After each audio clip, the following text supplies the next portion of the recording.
آج ہم حاضری کے لیے حضرت عبداللہ شاہ غازی رحمۃ اللہ بابا کی بدولت آج ہم بہت سارے سمندری طوفانوں سے، بہت ساری ایسی آزمائشوں سے بچے ہوئے ہیں۔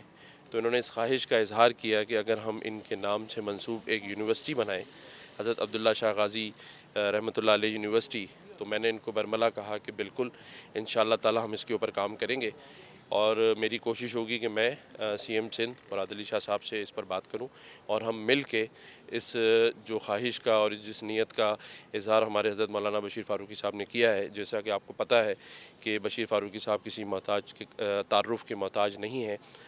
جو سیلانی ویلفیئر ٹرسٹ اس صوبے میں بلکہ پاکستان میں اور پاکستان سے باہر بھی اپنی خدمات انجام دے رہا ہے، اور جس کا سارا صحرا جو ہے وہ مولانا بشیر فاروقی صاحب اور ان کی ٹیم کے سر جاتا ہے، تو اگر انہوں نے اس خواہش کا اظہار کیا ہے تو انشاءاللہ سندھ گورنمنٹ میں اپنا اثر و رسوخ اور اپنے ساری تعلقات کو استعمال کرتے ہوئے اس یونیورسٹی کے قیام کے لیے بہت کوشش